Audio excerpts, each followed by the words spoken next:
Hello friend, welcome back to my channel. Friend, आज हम लोग इस वीडियो में डिस्कस करेंगे कि डीजल जनरेटर का साइज कैसे कैलकुलेट किया जाता है। ये आपको इंटरव्यू में भी एक बहुत इंपॉर्टेंट सवाल आता है कि आप अपने इंडस्ट्री में हो या कमर्शियल बिल्डिंग्स में हो या रेजिडेंशियल बिल्डिंग्स में हो, आप उसका डीजल जनरेटर जो इंस्टॉल रहता है उसका साइज आप कैसे कैलकुलेट करते हो। ठीक है, तो ये बहुत ही इंपॉर्टेंट वीडियो है। आप इसको पूरा एंड तक देखिए क्योंकि आपको भी समझ में आ जाए और आप ये टेक्निकली भी अंडरस्टैंड कर लें कि डीजल जनरेटर का साइज कैसे कैलकुलेट करते हैं।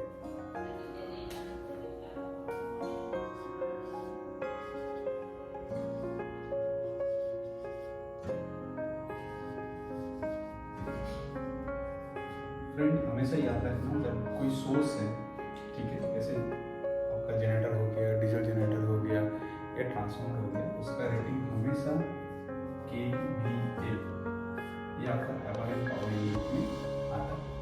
ठीक है, जब आप अपने पर्पस के लिए डीजी सिलेक्ट करते हो तो सबसे पहले आपको ये मालूम होना चाहिए कि आपका इंटेंडेड ऑपरेशन आवर्स क्या है, कि आप किस किस के लिए डीजी को सिलेक्ट कर रहे हो या डीजी को परचेस कर रहे हो। ओके, दूसरा चीज़ है कि आपके पास लोड प्रोफाइल होना चाहिए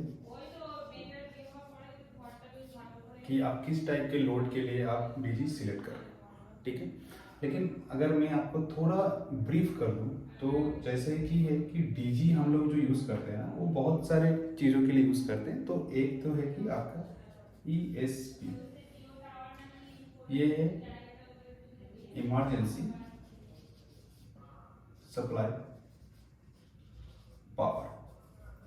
जैसे आपने देखा है कि होटल में या आपका इंडस्ट्री में जैसे डीजी सिलेक्ट होता है ना, उसको जैसे डीजी इंस्टॉल रहता है वहाँ पे इमरजेंसी पावर के लिए डीजी को यूज़ करते हैं। ठीक है, और एक है आपका PSP,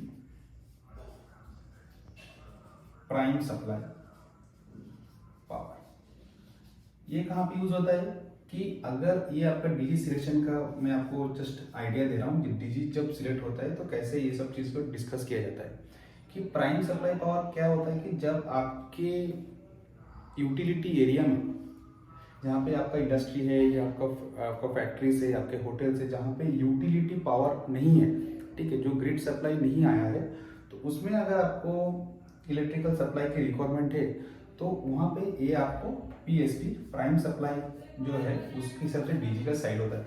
इसका क्या होता है कि ये मोस्ट ऑफ द टाइम क्या करता है, ये अगर लोड को मैं डाल दूँ और इधर मैं अगर टाइम को डाल दूँ तो जैसे मानिए कि ये आपका 100% है, ये 50% है, ये 30% है, तो कभी आपका 100% भी लोड रह सकता है, कभी आपका 50% भी लोड रह सकता है, कभी आपका 30% भी रह सकता है, कभी आपका 75% भी रह सकता है, कभी आपका 80% भी लोड रह सकता है। तो ऐसा जो है ना ग्राफ, ये आपका जो है ना मोस्टली जो प्राइम सप्लाई पावर के लिए जो डीजी का साइज कैलकुलेट होता है ना, वो क्या होता है कि unlimited operation hour per year for the variable load. अभी वेरिएबल लोड का क्या मीनिंग हो गया, टाइम के साथ साथ जो लोड है ना वो कांस्टेंट नहीं है। इसको बोलता है कि आपका PSP सप्लाई पावर डीजी इसके ऊपर कैलकुलेट होता है इसका साइज। ओके, दूसरा है कि ये जो आपका है ना इमरजेंसी सप्लाई, ये आपका up to 200 hours per year इसका ऑपरेशन माना जाता है। ठीक है, और इसके बाद आता है कि limited time power. Limited time power में क्या होता है, जैसे मान के चलो आपकी इंडस्ट्री में आपके पास यूटिलिटी है, ठीक है, आपकी इंडस्ट्री में ब्लैकआउट हो गया या आपके होटल में कुछ पावर फेलियर हो गया या कुछ पावर शटडाउन है, इंटेंडेड शटडाउन है आपका यूटिलिटी लाइन्स का, तो इसमें आपका क्या होता है कि तब आप अपने जो इलेक्ट्रिकल लोड से वो डीजी से चलाते हो और इसका जो है ना ये up to 500 hours per year इसका रहता है। ठीक है, और उसके बाद आता है COP, कांस्टेंट ऑपरेशन पावर। ये भी सेम है, खाली इसमें फर्क क्या है, जैसे अभी मैंने आपको बताया कि इसमें वेरिएबल लोड के लिए होता है, इसमें वेरिएबल लोड का कोई डेफिनेशन नहीं है। कांस्टेंट पावर में इसमें आपका थ्रू आउट द टाइम 100% की लोड रहता है। ठीक है ना। और ये भी आपके unlimited operation hours per year रहता है। तो ये जस्ट ब्रीफ मैंने आपको इसीलिए किया ताकि आपको आगे का वीडियो का जो कंटेंट है वो बहुत इजीली आपको समझ में आ जाए।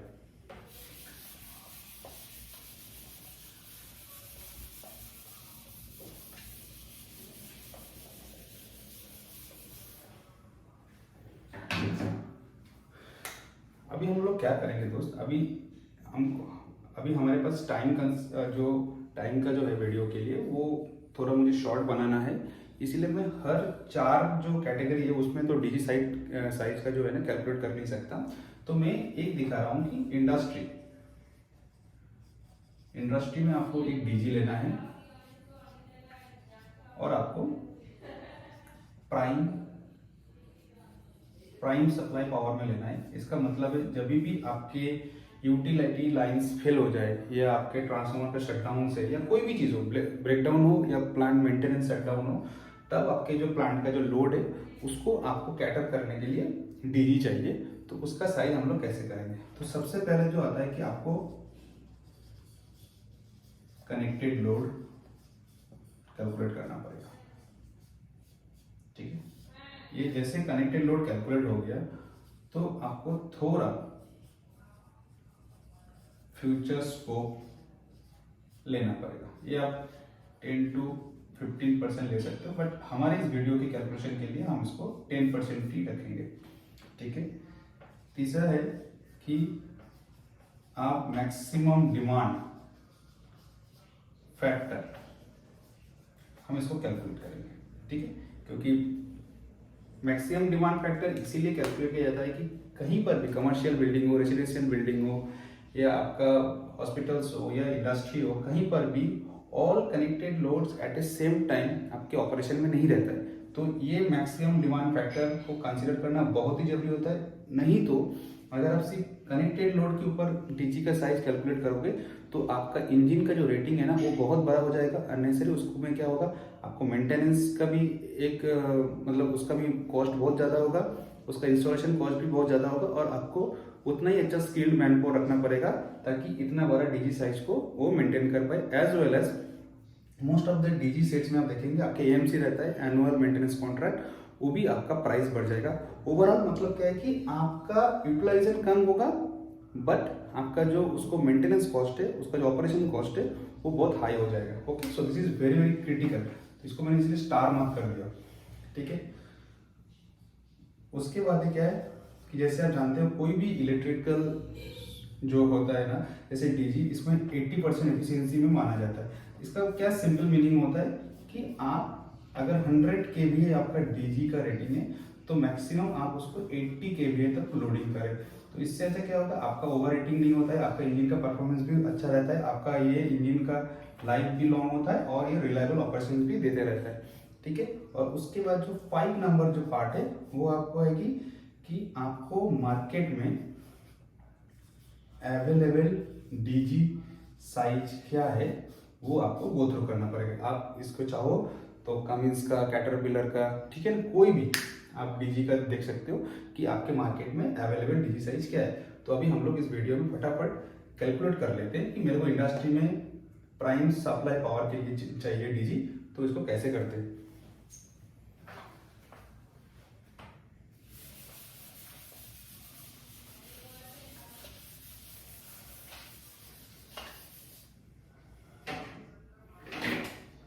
Okay,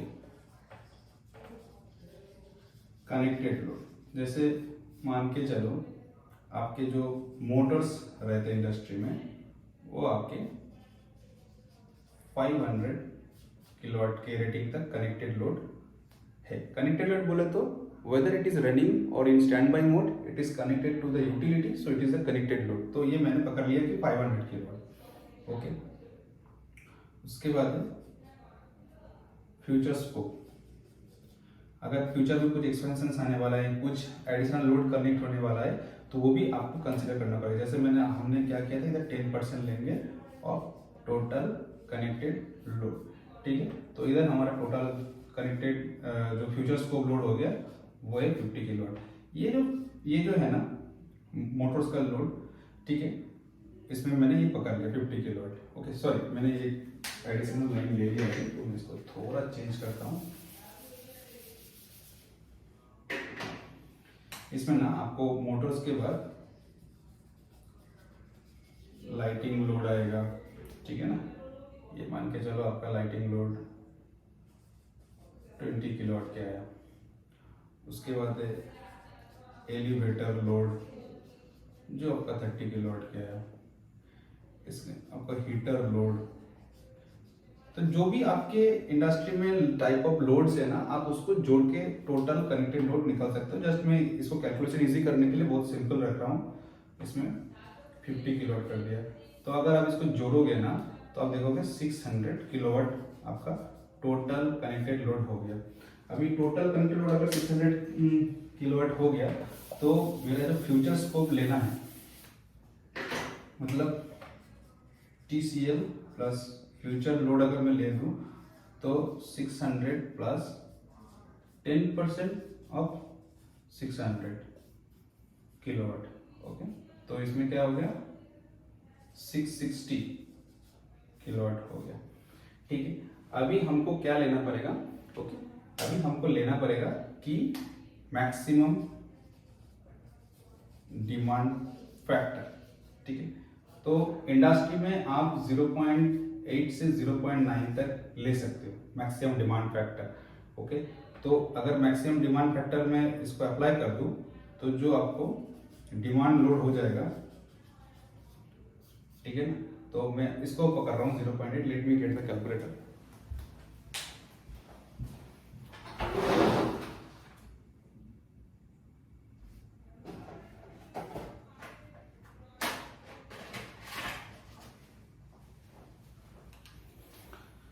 sorry for the inconvenience. Okay, तो अभी मैं अगर मैक्सिमम डिमांड फैक्टर में ये ले लूँ तो 660 इंटू 0.8 कर दिया, तो आप क्या आ गया 528 किलो। ठीक है, तो अभी मैं इसको साइड में लिख लेता हूँ 528 किलोवाट।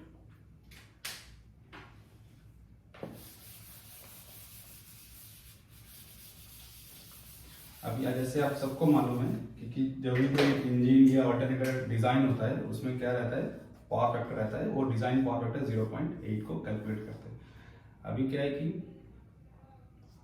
VF का फॉर्मूला क्या है, किलोवाट बाई केवी, और अभी हमारे इंजन कैसे कैलकुलेट होता है, केवीए के ऊपर, तो मतलब हमको केवीए निकालना है, तो KVA is equal to kilowatt by power factor.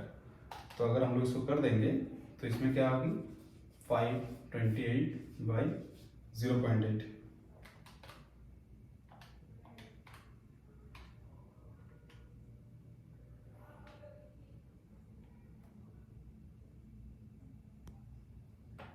तो आपका ये 660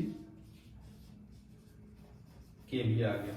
ठीक है, अगर आप इसको चाहो तो क्रॉस चेक भी कर सकते हो। 528 divided by 660 equal to 0.8। Okay, तो इसका मतलब है कि आपका जब ये फ्यूचर लोड और जो हमने मैक्सिमम डिमांड का जो फैक्टर लगाया उसके बाद अगर मेरा डीजी ऑपरेशन में रहेगा तो आपका 660 केवीए का डिमांड केवीए रहेगा। This is a demand KVA. Okay, अभी हमने और एक चीज बताया था कि DG should run on 80% of full load capacity. ये उसका एफिशिएंसी डिजाइन किया जाता है। ये आप जब कोई भी डीजी मैन्युफैक्चरर से बात करेंगे तो आपको वो क्लियरली बताएगा it is advisable, it is not any standard कि आपको 80% में चलाना है, चाहो तो आप 90% में चला सकते हो, but it is always advisable कि और रिकमेंडेड कि आप डीजी को 80% में रन करो। तो बहुत ही सिंपली फैक्टर है कि अगर आपका 100 केवीए डीजी का रेटिंग है तो आप 80 केवीए में डीजी को ऑपरेट करें। तो इसको अगर मैं इसको अगर मैं कैलकुलेट कर लूंगा कि इसको मेरे को कितना चाहिए डीजी का रेटिंग, तो आपका 80/100 इंटू 660। ओके, इसको हम लोग कैलकुलेट कर लेते हैं बहुत ही सिंपल मेथड से। 80 इंटू 660 डिवाइडेड बाई 100।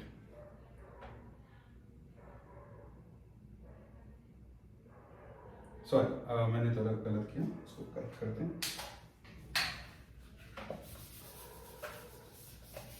कि अगर 80 आपका डिमांड के लिए हो तो आपका रेटिंग होना चाहिए डीजी का 100।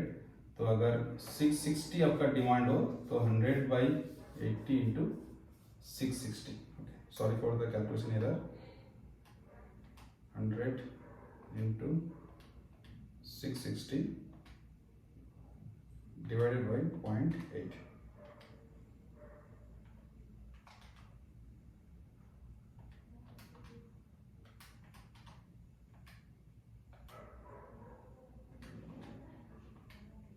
$825 के लिए।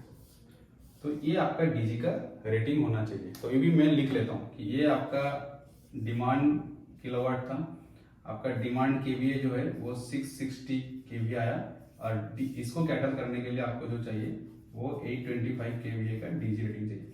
लेकिन हमको अभी ये चेक करना पड़ेगा मार्केट में ये रेटिंग का डीजी है क्या नहीं है। तो हम तो कम नहीं ले सकते हैं, तो आपको इसको इक्वल या एक साइज हायर लेना पड़ेगा। तो अभी आप देखेंगे,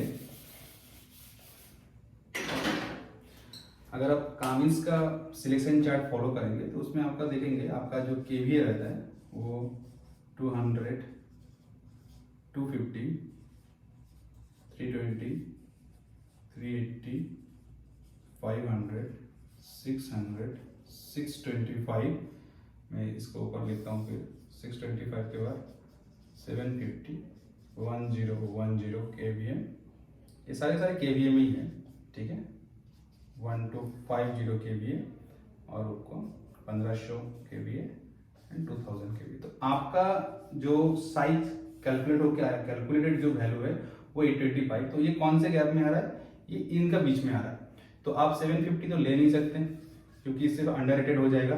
तो आपको डीजी का जो साइज है ना वो आपको प्रॉपर डीजी रेटिंग है ना कि 1010 सिलेक्ट करना पड़ेगा। सिलेक्टेड डीजी साइज 1010 केवी। तो फ्रेंड ऐसे हम लोग जब डीजी का साइज कैलकुलेट करते हैं ऐसा पूरा डिटेल कैलकुलेशन होता है। अगर आपके पास आज के डेट तक नॉलेज नहीं था तो मैंने आपको नॉलेज प्रोवाइड किया। अगर आप किसी इंजीनियरिंग कंसल्टेंट के साथ काम कर रहे हो वो आपको और डिटेल्स में हेल्प करेगा इसको अंडरस्टैंड करने में। But this is the most simple way to understand the size selection of a digital generator. Okay, thank you friends. अगर आपको ये वीडियो अच्छा लगा तो इसमें आप सब्सक्राइब कर लीजिए मेरे चैनल को और इसमें एक लाइक बटन प्रेस कर दीजिए। Thank you very much.